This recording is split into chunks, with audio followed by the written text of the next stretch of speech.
It was early afternoon when I made my way back to my mother's room. I was reluctant to intrude upon my parents' reunion, but dared not remain in the Southern Sea any longer. With Li Wei's escape and my part in it known to all, the Emperor would be furious. He would retaliate, I had no doubt, my stomach churning at the thought. Moreover, Ping Er had been laid to rest according to the customs of her people. Just this morning, my mother and I had knelt before her ancestral altar to pay our final respects. A lump had clogged my throat to see the ebony tablet inscribed with Ping Er's name in gold. While there was a solemn peace in knowing she was among her people again, the ragged cries of her family and friends wrenched my heart. We no longer had reason to linger here, beyond the fact we had nowhere to go. As I entered my mother's room, I found my father sitting by the table, his hair unbound, falling loosely over his shoulders. There was an ease to my mother's smile, a new lightness to her movements. How strange it was to see my parents together, strange and utterly wonderful. Yet a slight uncertainty edged their interactions, as though they were discovering each other again, as indeed they were. The way my father glanced at my mother to assure himself she was still there, the slight widening of her eyes whenever she looked at him. And when their fingers brushed, that moment of hesitation before my mother clasped his hand in hers.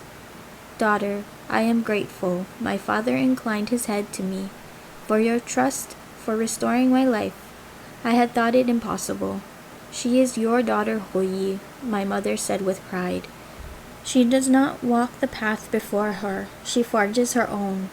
"Our daughter," he corrected, rising to place his palm on my shoulder. "All those years I've lost." I blinked away the prickling in my eyes. "We have time now, father." "Yi, you are so somber," my mother teased him before her expression darkened. "While we speak of years lost, how could you let me think you were dead? Did you enjoy watching me weep at your grave? Hearing my prayers for you? If I had known, I would have put salt instead of sugar in the cakes I made for your offerings." He laughed, a full sound that warmed me deeply. "They would have tasted just as sweet. I ate them all after you had gone, though the familiarity of their taste was a bitter consolation." He paused. "As for your prayers, I heard nothing from where I hid. They would have been a comfort to me. They would have given me hope that you still cared." "Why else did you think I went to your grave?" she demanded. "For duty? Guilt? After decades of disappointment, I had no reason to hope. I didn't know you could not come. I tried to stay away, but I confessed to going whenever I could. When I saw you again, part of me dared to dream once more. However, too much time had passed, could not bind you to an old man." As he cupped her cheek with his hand, she leaned into it. "I would not have cared. I would have known you anywhere," she whispered. "If we were old and gray, it would be the mark of a life well spent." Yes, if we grew old and gray together. We did not. With the little time I had left, I believed it better that way, rather than reopening old wounds. I wanted you to remember me as I was. It was a hard choice he had made, to cut himself from us like the ailing part of a plant without which the rest would thrive. And I understood how he had felt, because his pride lay in me too. Someone knocked, unexpected as we had few visitors. Since our arrival, Queen Sui He had left us alone, as though she had forgotten we were here. We had gladly kept to ourselves, shunning all banquets and festivities, only emerging today for Ping Er's funeral. As I probed the auras before opening the doors, relief and apprehension swirled through me. Li Wei and Wen Ji entered. From their hostile expressions and the way they stood stiffly apart, this was a wholly unwelcome coincidence. Li Wei's gaze slid from my father to me, his expression solemn. A sudden realization sank over me that while I had been reunited with my family, he was torn from his and hunted by his own father. Li Wei inclined his head in greeting, cupping his hands before him. "Master Yi, it is an honor to meet you." Wen Ji shot me a sidelong glare, an unspoken reproach for keeping him in the dark. Then he bowed too. "Master Yi, your return brings great joy to your family." My father said nothing, his eyebrows drawing over narrowed eyes in a look that had undoubtedly struck fear into many a soldier's heart. What had my mother told him of them? Under other circumstances, he might have inquired after Li Wei's parents, or that of Wenji's family. However, I doubted my father had any concern for the Celestial Emperor's well-being, or that of anyone in the demon realm. I should have believed you when you told me of your father, Li Wei said.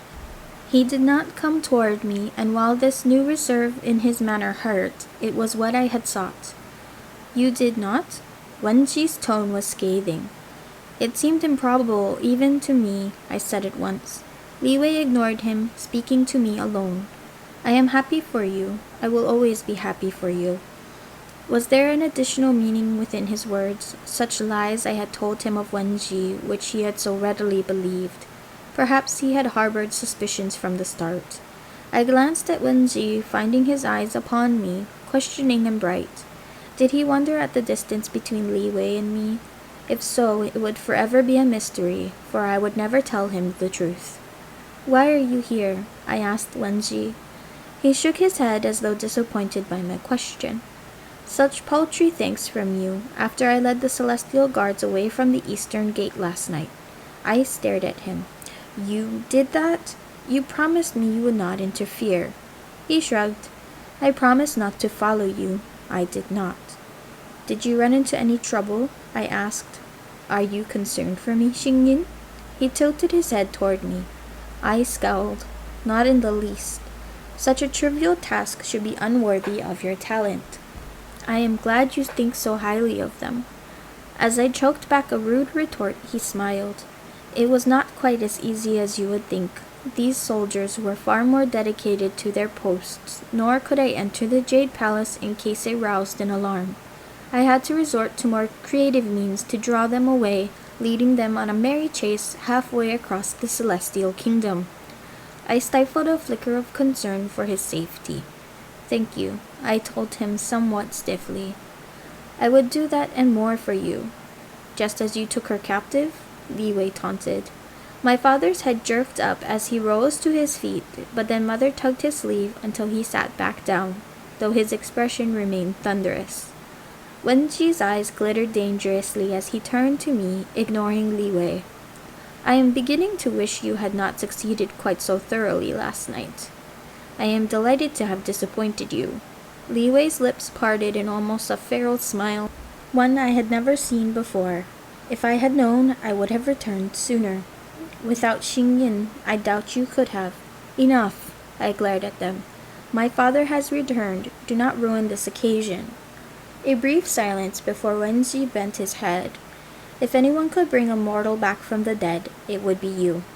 The black dragon was mistaken. Father was not dead. If he was, no elixir in the realm could have restored him. Li Wei did not look at me, nor did he speak. You must think me heartless, to speak so familiarly with Wenji. To him, Wenji was the demon who had infiltrated his kingdom, tried to destroy his army, and captured me. I would never forget that, just as I would never forget the times he had come to my aid and the circumstances that had set him along this path. With Wenji, the good and bad were woven so tight, it was impossible to pick them apart, a confounding knot of our past and present, all he had been to me and what he was now. We must leave, I said firmly. With Li Wei's escape, the Emperor might summon the other kingdoms to aid in his search. Word will reach Queen Sui He soon. The queen will look to safety for her own people, as any monarch should, Li Wei said. She would not hesitate to surrender us to gain any advantage. My mother paled. Where can we go? My home is open to you, Wenji offered. No Celestial will set foot in the cloud wall. No Celestial would want to, Li Wei said with distaste. Wenji surveyed him coldly. You are welcome to remain here. I would prefer it if you did. No, not the cloud wall, I interjected. Even if Wenji wanted to protect us, would he be able to from his family? The Eastern Sea, my father said. The dragons will keep us safe. Though the dragons were no longer bound to the pearls, they still bore great respect and affection for my father. Their wisdom would be invaluable even though they could not fight the Celestial Army. The Eastern Sea is allied to the Celestial Kingdom, I said carefully. Will it be safe? They will not countermand the dragon's wishes, Wenji assured me. They revere them too greatly. Will we bring trouble to them with our presence? I asked. In times as these, there is no perfect solution, my father said decisively. We must make hard choices, do what we think is right, and not regret the consequences. As a leader of mortal armies, my father must have had to make such impossible decisions every day, those that ate at his conscience. How many soldiers had he sent to their deaths? How many families had been broken? No war came without a cost, and the highest price was often paid by those who had the least. A loud rap on the door startled us. Goddess of the Moon, Queen Suihe requests you and your daughter to attend to her in the Great Hall, a voice called out. I exchanged a guarded look with my mother. We will gladly attend to Her Majesty. What is the occasion? I spoke steadily to avoid arousing suspicion. Our honored guests have arrived and they wish to meet with you. The messenger replied. Guests? My mind leapt to terrifying thoughts of the Celestial Emperor. His Highness Prince Yanji of the Eastern Sea.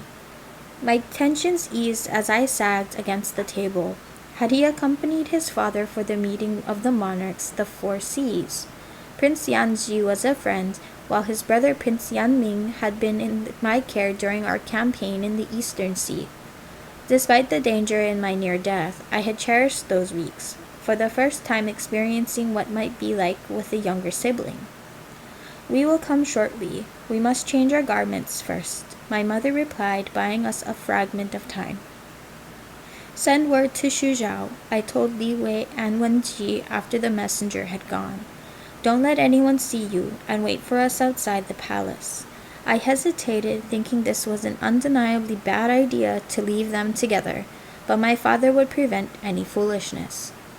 Xingyin, be careful, Li Wei warned. Make haste, but do not appear to be in a rush. Queen Suihe is most astute. Little escapes her notice. You must give her no reason to suspect you, Wenji cautioned. I nodded grimly. We will leave as soon as we can. As soon as the queen allows us to, my mind whispered.